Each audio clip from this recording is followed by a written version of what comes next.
What's up, guys? Video editor here, and I'm going to be showing you how to build drum brakes. So these are the tools I'm going to be using. Got some pliers, some needle nose pliers, and a flathead.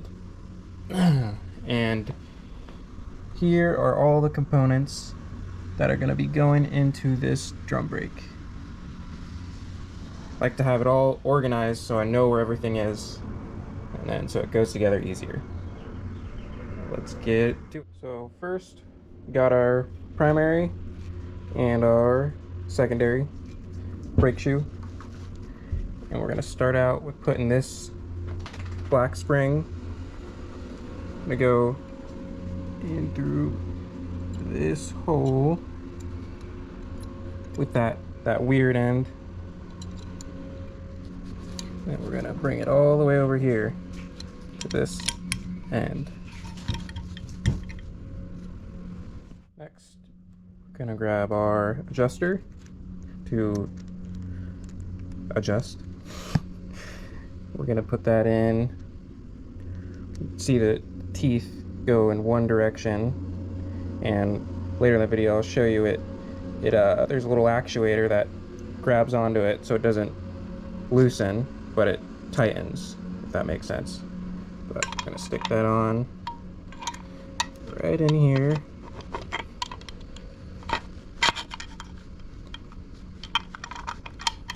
That side on.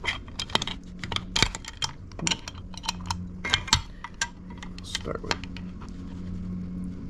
there we go.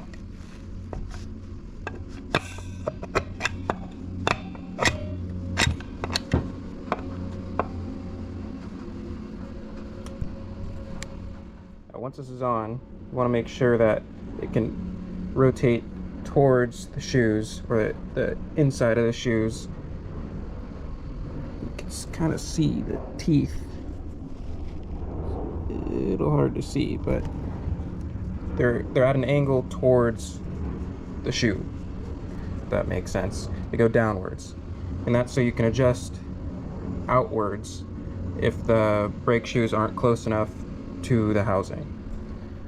Next, we're going to grab this parking brake lever. We're going to put that in this slotted hole on the same side as this little pin. Go through the back side. Ooh. New to this, learning still. I'm going to grab this little washer, comes in our kit. Put that over. Grab one of these C-clips. Slide that over. Then I'm going to use our needle nose pliers. We're going to pinch this.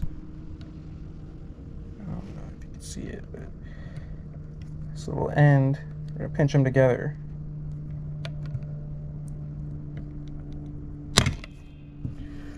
Should be good. All I did was just pinched both ends of that C-clip to make sure it doesn't come off. Next, we're going to grab this crossbar. I'm going to grab this blue spring, maybe a different color in whatever kit you guys end up getting, but blue spring goes to the opposite side of this parking brake lever, and we're going to slide that in there. And this side goes into the other brake shoe, the opposite side. And there we go. You can kind of see the way this opens, which this brake shoe will grab on when you're in park, or the parking brake is on. Now, this is all assembled. We can set this aside. We can grab our backing plate.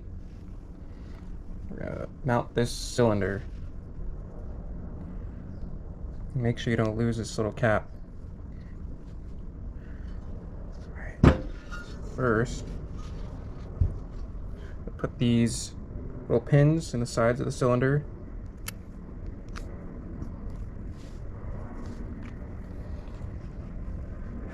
There we go.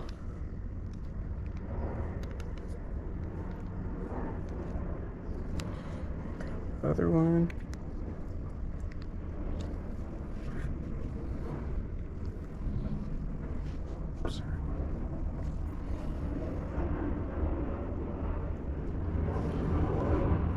Here we go. And make sure the two holes go to the top so they meet in there. And we're gonna grab our little bubble wrap gasket.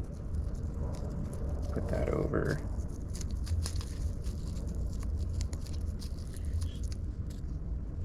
There we go.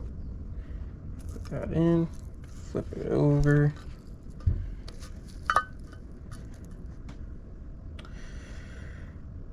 Other way, actually. Like I said, I'm learning too. Should go like that. Now we're gonna flip it back over.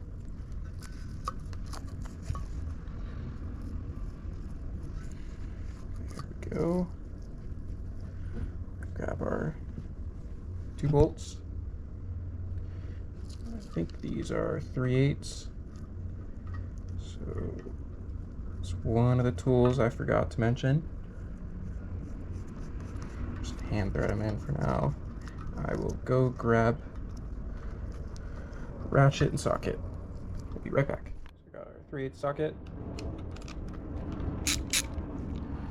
Tighten these up.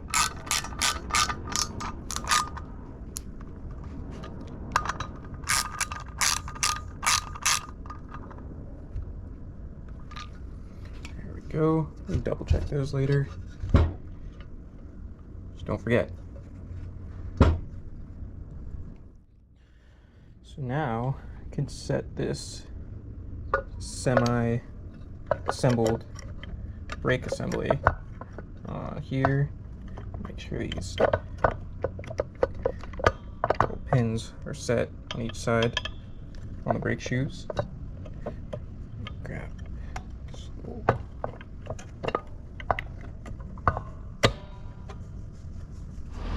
alrighty. So the next step going to be these securing pins. These basically hold down the shoes to the backing plate, and you're going to basically put this through the back. I don't know if you can see that, but basically you'll see it come through this hole right here. And you're going to grab one of these washers. See, they only go one way. The bottom goes like this, the flat side down. Goes over that pin. See that there. And then you put the spring over that. Then you get a second one of these little washer things. Then you put the flat side up so it encapsulates the spring. So now it's kind of the harder part. Not hard, but it takes a little bit of oomph. But we're gonna put spring, we're gonna compress it, and then you're gonna have to do a little quarter turn so it's locked into place by that pin. It may take me a couple tries here, but just take your time. You'll get it.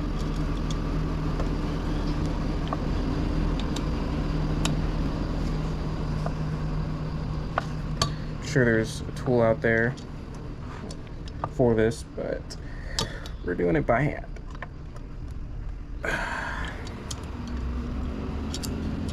Get the gist of it. I will be back when I get this one on. Just got it on. See there. See the inside. It's that little pin that pokes through, and it's basically turned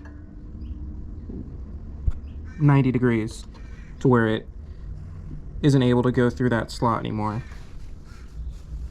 Get this side done, and I will be right back again. Alrighty, so we got both of these carrying pins on with the springs.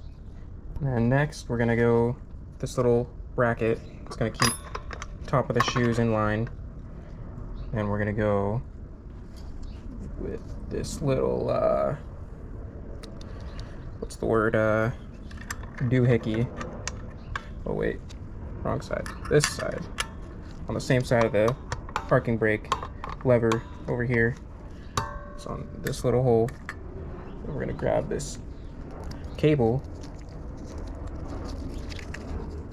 We're gonna put it around this little pin up here. It's gonna wrap around that doohickey. Alrighty. Next, I'm gonna grab one of these yellow springs. We got two of them, both the same. I'm gonna go with this funky weird hook side into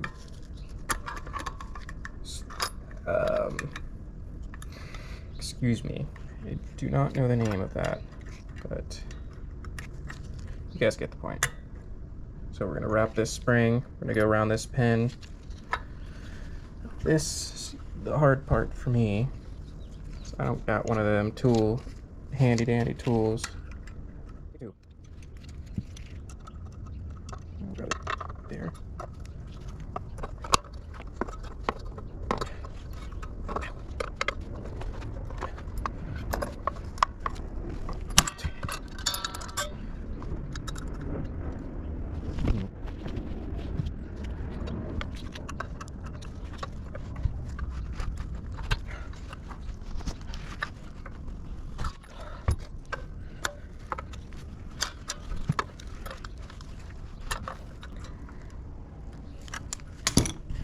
Try something else.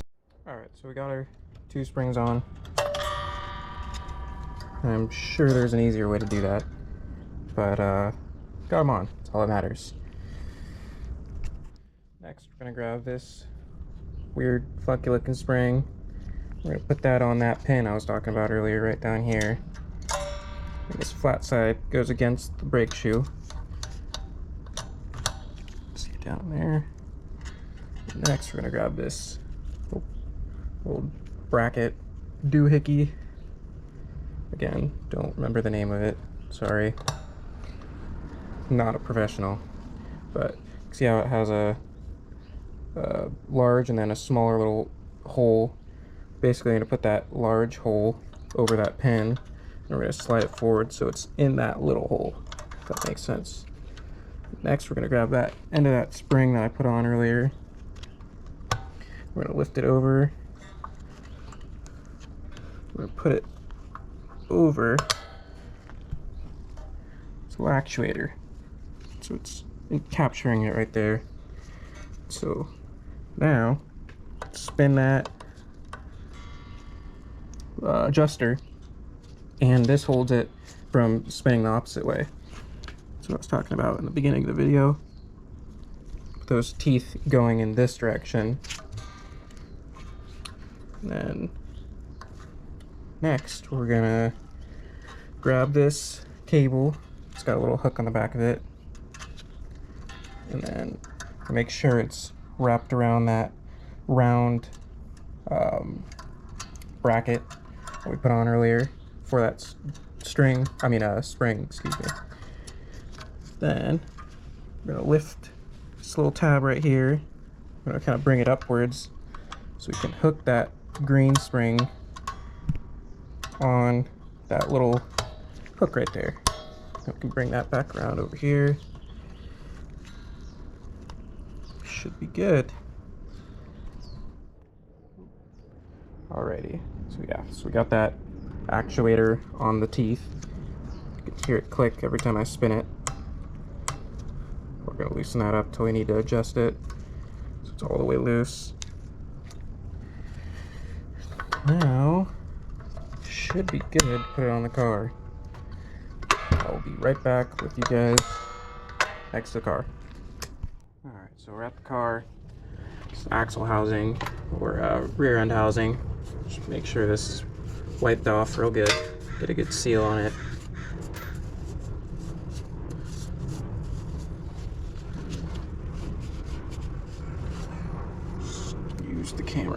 T-bolts, not the best. All right, next we're gonna grab our T-bolts. These go on the back side, so when you're tightening the nut on the front side, you don't have to hold the back of it. Put those in. I like to do like 2, just to hold the back plate on while I'm putting the axle through.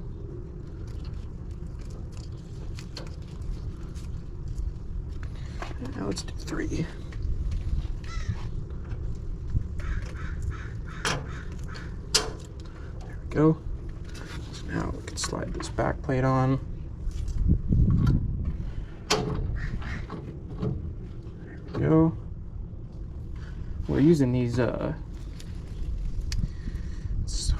guess it's like a foam gasket, because the paper ones we had were ripped.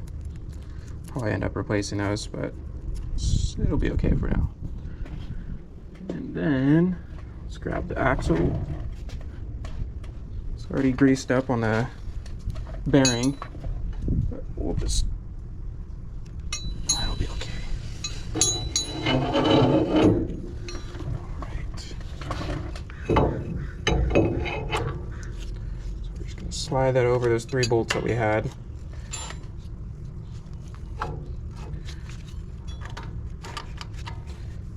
T-bolts.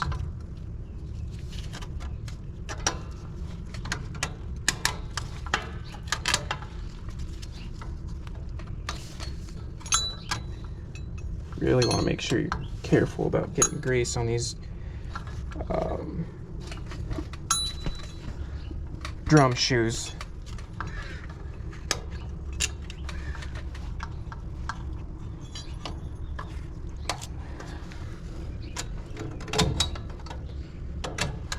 We got this seal on the front side of the back plate. I know it's hard to see, but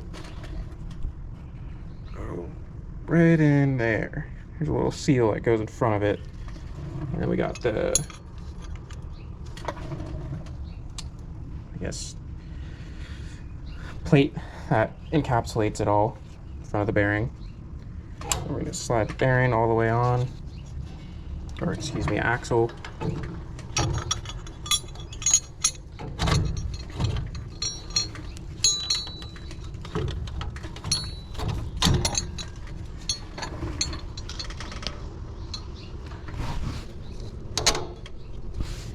These T-bolts through again. Just move a little bit.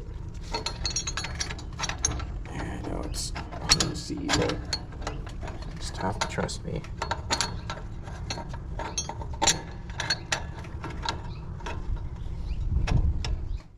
Alrighty, so we got it all on. All these T-bolts through. The plate holds the axle on. Now we're going to put these nuts on all 5 of those T-bolts, the other side. I think these are 9/16. I'll double check, but almost positive. So we're gonna hand thread them on. Oh. But once I got those on, I will be right back to you guys. All right, so we got those 9/16 nuts threaded in on those T-bolts. Now we're gonna go through this hole right here to tighten each of them. We're gonna go in a cross pattern to ensure a even tightened seal. So snug.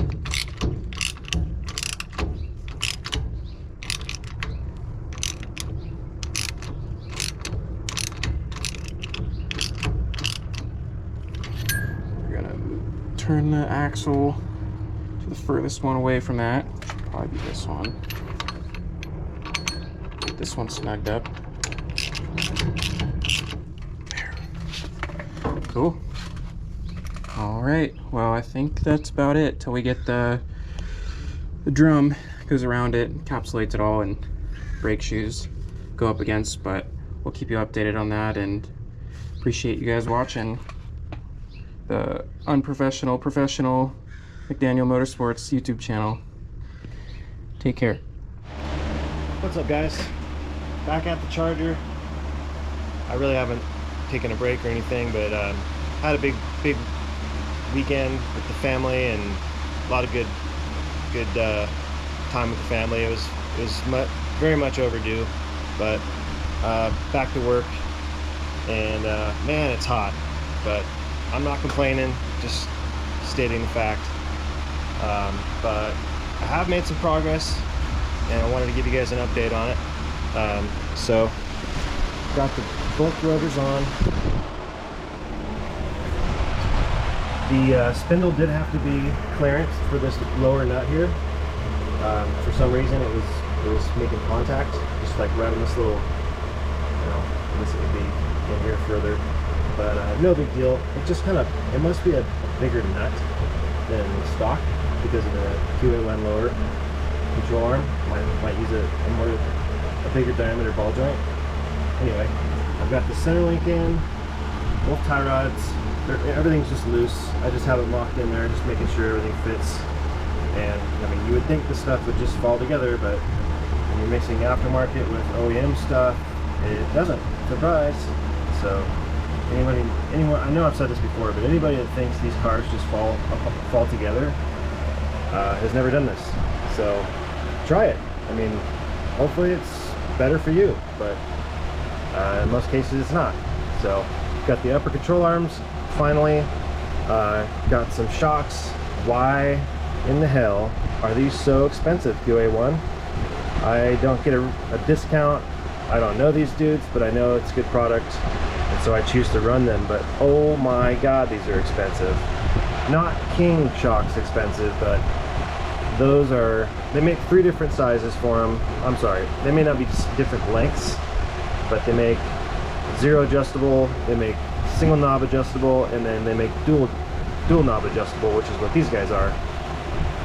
And the way I looked at it is it was like a matter of 50 bucks. You know, when you're paying, a couple $100 for a shock, you're like, well, if I just spent the extra 50, that's how they get you. And they got me, let me tell you. But I like the adjustability. I'm just that guy. But it's not for everyone. I'm not saying everyone should do that. I think you'd be just fine with the KYB, Bilstein, anything over the parts counter, totally fine. I'm just that guy that I like everything to match. The QA1 stuff, I've lived it. I can honestly say I've experienced their stuff, and it's really good. And they're not paying me to tell you guys this. In fact, who's watching? I'm just a little channel, just some guy that builds cars in his garage. But I guess you get what you pay for. We'll just say that. So anyway, back to it. I got the rotors are on. The bearing preload is set. I went ahead and put the little caps.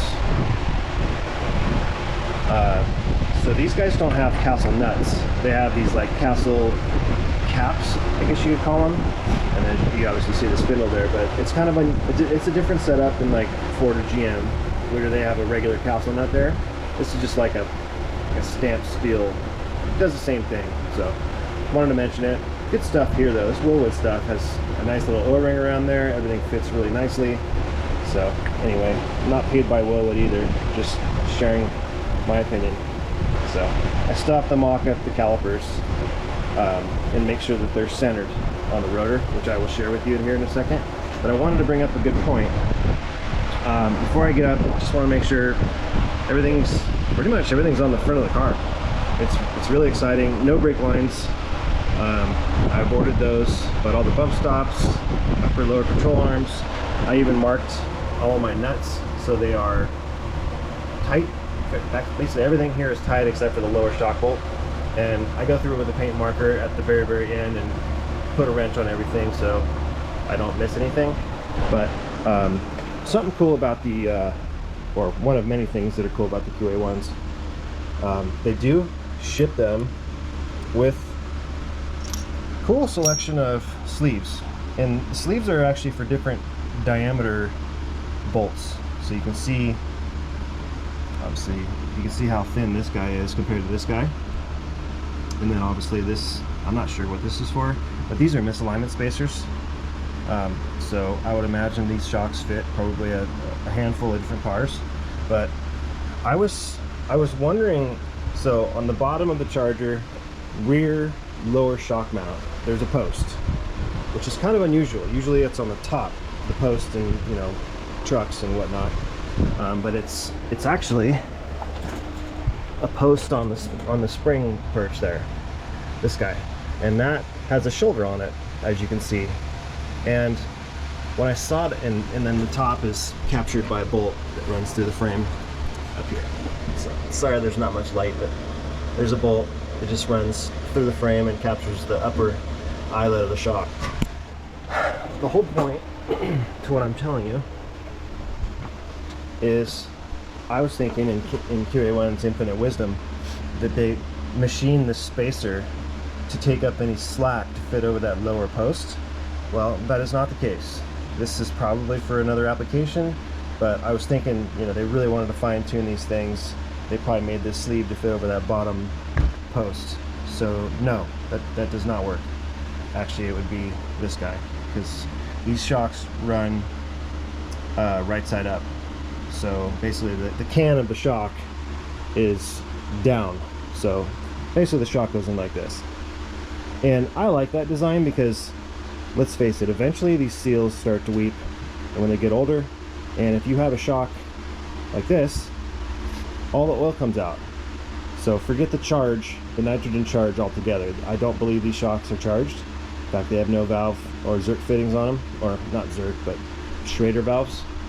And that a Schrader valve would indicate that it is charged with nitrogen, but it's not. So these basically have a compression and a rebound. So compression is the speed in which this guy goes into the can, and the rebound is the speed in which this shaft leaves the can. Simply put, there's a lot more to it than that, but just simply put, for those of you who don't know.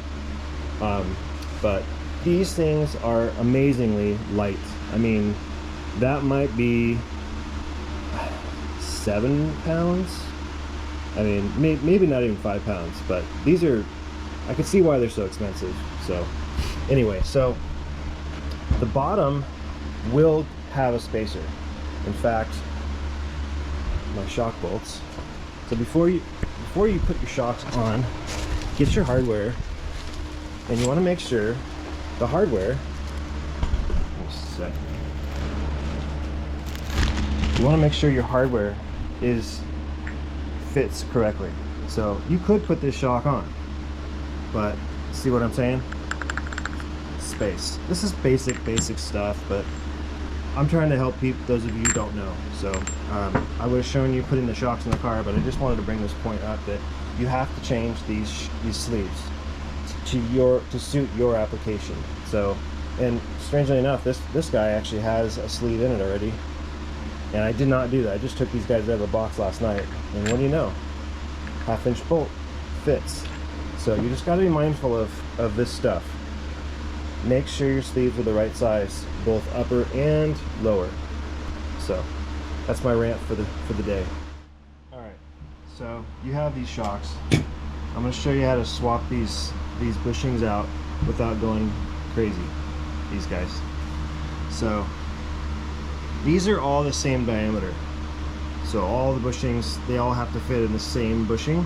I'm sorry, all the sleeves have to fit in the same bushing. So you just grab a spare,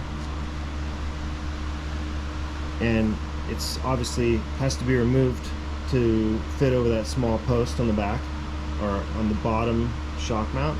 So this requires no bushing, so you have to remove the bushing. So to do that, super easy, don't need a press or even someone else's help.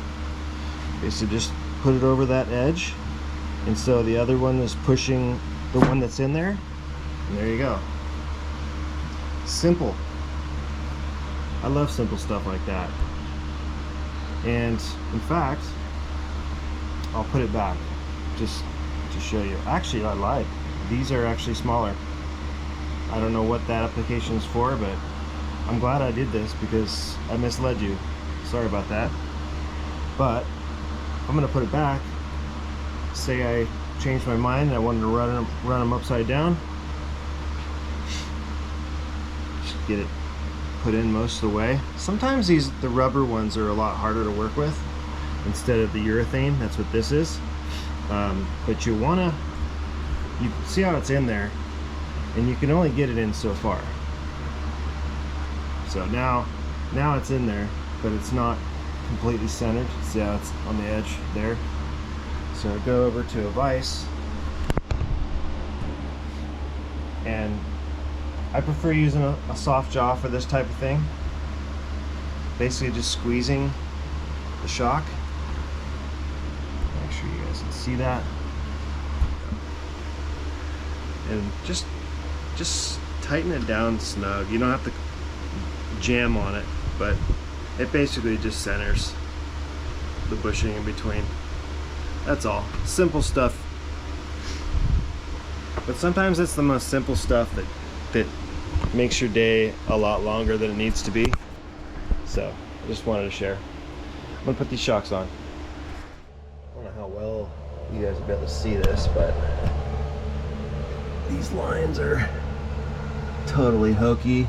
I think they're just slightly too long too, which I can bend them a little bit and take up some of that length. But yeah, this little junction block here is loose, because what I've tried to do is plug into the back of the drums and loosely thread them into this junction block here. So that worked on this side, but now I've got this brake line loose and it's not threaded in. So I'm sure from your point of view, it's like, dude, what's your problem? Like, why can't you screw that in? It's a lot easier said than done. So but yeah, this is just part of building cars. Even the simplest thing can take days, maybe even hours. And my exhibit A would be this Z-bar, which is not done, but it's in. And with the headers in the car, and you know, obviously you have to have the engine and trans in the car to put the Z-bar in. Dude, that was a pain in the butt, and it's still not done, so yay. The reason it's not done is because the brake master cylinder plate needs a seal between the plate and the firewall, and I didn't want to assemble it and then have to take it all apart again and do it over. So I'm taking a break from that. But yeah, I mean, I really tried to keep that Z-bar from getting banged up in there, but it's literally like not against everything, but it's really tight in here. So I didn't film it, but I think it would have been impossible to film. So yeah, anyway, that's building cars also. So I'm gonna get set up here, pull this tank down, and you guys can follow along on my misery. But overall, it's looking good. The rear end is tight. All the suspension, got the shocks in there. I did want to point out to you guys that, you know, look, we're not perfect here, obviously, and I was showing you guys how well my son did. And he's the guy that edits these videos, so not beating on him at all, but it happens. I mean, when you're not familiar with these cars, like we are not, we put things in wrong. And you guys gotta comment, say something, man. We're not experts here. God, I'm really fat. But anyway, that's a whole nother story. But so these guys, when we initially assembled them, these posts were pointing this way, or you know, like this way. And so in our minds, we're like, yeah, that should, you know, go to the top mount, right? No, these posts go backwards like that, and I don't know, for some reason we thought they went this way. Anyway, it's a simple mistake. It's not a big deal. We didn't even really ruin anything by having to take it apart and reassemble it. But anyway, yeah, say something. Say something. If you see something wrong, I mean, we're a small channel. I'm really not being serious, because this stuff just happens. It is what it is. But anyway, wanted to admit that on camera. We made a mistake. Sue me, you know, what are you gonna do? But we corrected it, and it is all good. So, but yeah, looks great. I think it's really good. And what do you know, the U-bolts fit through the spring plate even better. Huh, weird, huh? So anyway, enough rambling. Let me get this set up. Now, in that company's defense, who made this brake line or subbed it out and sells it, I'm sure they didn't take into account this back brace. So, and it seems to be part of the issue if I'm using the stock straps for the brake line. So, I mean, obviously the brake line is supposed to come along the housing and then turn up, and this back brace is in the way, so that could be part of the issue. In fact, I know it is. But there's got to be a way around it, because theoretically, if this brake line is too long, which it appears to be, it's, you know, in my mind it should be too short, like, because it's having to come out this far instead of go along the housing like it was intended to. So I'm not talking bad about that company like I initially wanted to, but I've done this before with Chevys and Fords, and you know, it's not a one brand kind of a problem. It's all. But when you start mixing in aftermarket parts and to OEM stuff, obviously there's going to be a problem if you've ever done this, so it's not the end of the world. We'll get it figured out.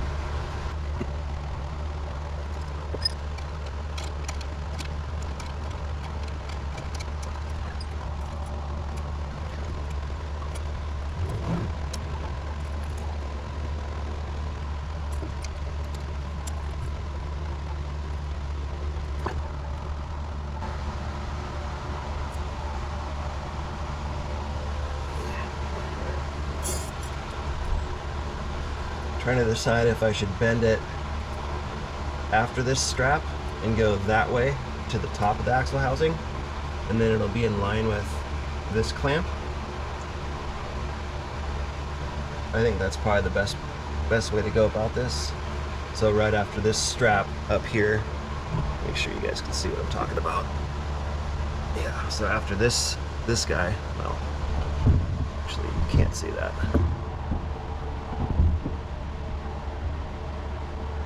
This guy in here, it's just the stock housing strap for the brake line.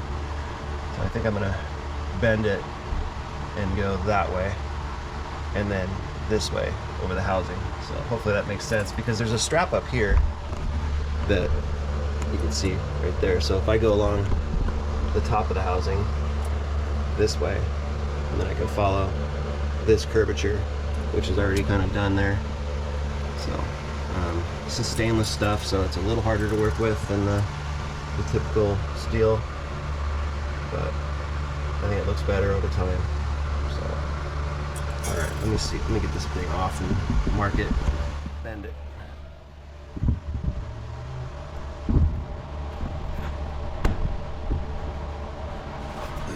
All right, so got my Slasic Schmindustries pre-bent brake lines in here, and because of the back brace, it's causing some issues with fitment. More issues than normal, not fitting stuff. But I do wonder if these companies who produce these lines, or any other aftermarket product for that matter, if they do test them mid production, or at the end of the production, or at any point. Because I feel like it's a game of telephone. The design gets lost over time, and so many are made, and small mistakes are made, and they end up becoming big mistakes. But as you can see, I'm having to work around this back brace here from these dudes, and I really felt like I needed this back brace just due to the power we're making, and I just don't like breaking stuff if I can help it. So I'm not saying this rear end is totally bulletproof, but these housings do bend. They bend forward when you have a lot of traction. And so that's what this is for. Basically, the housing wants to I guess bend in half, if you will, when the tires are under load. So anyway, that's why I put that on there, and kind of looks pretty cool too. I don't know, it's all right. I'm not real big on the holes, but I understand what they're doing, just trying to save some unsprung weight. But yeah, so I gotta get these brake lines to fit, and got the tank out obviously for some more clearance, and I needed to put the mat that goes on top of this thing. I didn't have that when I put it in first. I really just wanted to get this in the car and get it off the ground, so I have a small shop here. But anyway, so let me continue to work on this and get these guys bent in a fashion where I can live with, and it's not too bad. So here we go. All right, pulled the gas tank down, hopefully once and for all. Excuse me. I put a new filler neck grommet in there. This is that tank mat, or the insulating mat between the tank and the trunk pan. I just put some spray adhesive on it just to keep it in place. But these come up in a roll, and unfortunately the factory rolled them the wrong way. So it was like this, so I rolled it the other way in some masking tape to hold it overnight, and undid it, and now it's pretty flat. So yeah, it was kind of annoying. Wish they rolled it the right way, but whatever. So I'm gonna put this tank back in now that I've got my brake line in. The brake line, I'm not super happy with it, but it's in there. It's not perfect or anything, but neither is the rest of this car, so it's what I got to live with, I guess. I could probably tweak it a little bit more, but yeah, it's just how it goes. And you know, I don't like talking bad about manufacturers, people that make these parts, unless they deserve it. But I guess cross that bridge when I come to it. But the problem here is this brace that I put on the rear housing just to strengthen it up, and those brake lines weren't bent for that, and they seem a little bit too long, which I think may have helped me out a little bit in this case, but I don't know. I don't want this to turn into a drama about a brake line.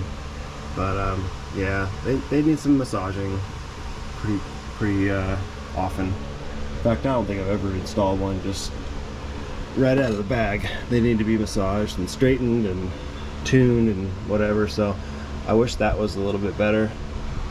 But yeah, it's on the car. I can adjust it later, but I'm happy it's on the car. I got my vent block in there, or the three-way junction.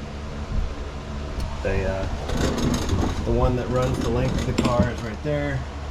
I'm gonna need a hand to put that in. It's kind of a pain. Plus I have the subframe connectors, which changes the way the brake line is run, so I have to do some digging on that. But yeah, happy Monday, back to work.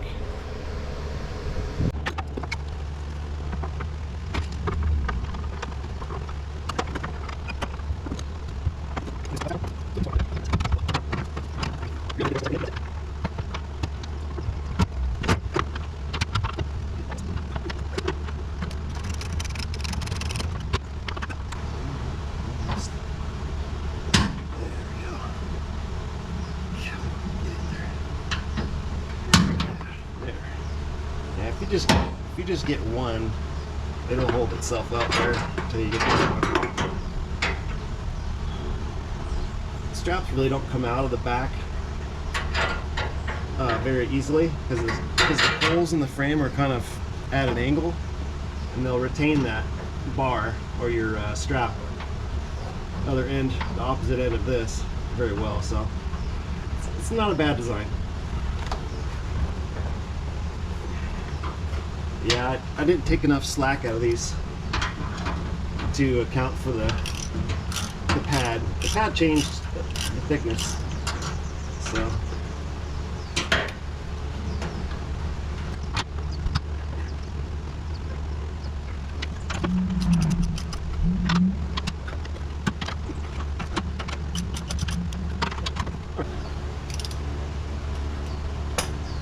So now, what you got to do is verify side to side. And there's a bracket that holds it here. This is the driver's side. So when it goes up, it basically gets captured between this bracket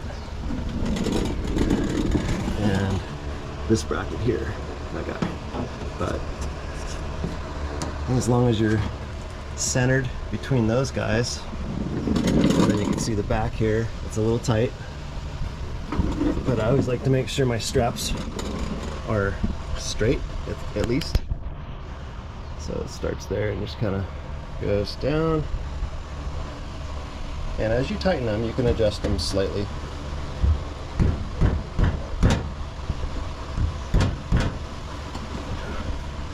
Let me see this guy. This guy is a little out of whack here. Front to back too is something you have to pay attention to. But like I said, once you tighten things up, it gets better. So you see how it's not centered on this part here, and it is over here.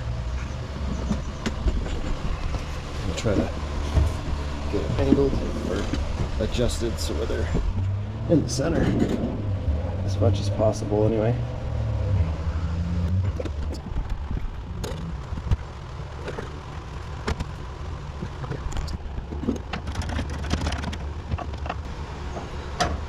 Now this stuff is probably pretty trivial for most or all of you that are watching, but I'm telling a story about building a car, and you can't tell a story without showing everything.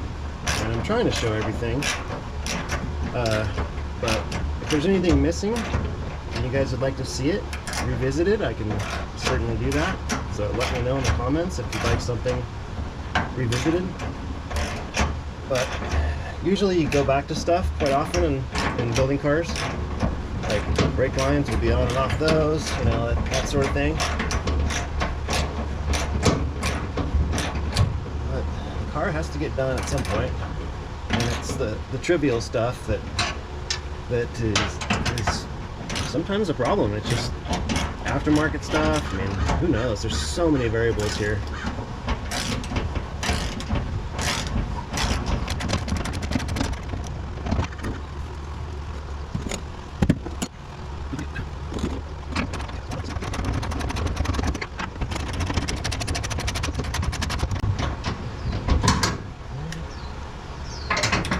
Tighten in the straps somewhat evenly as I go up. Man, the scratches.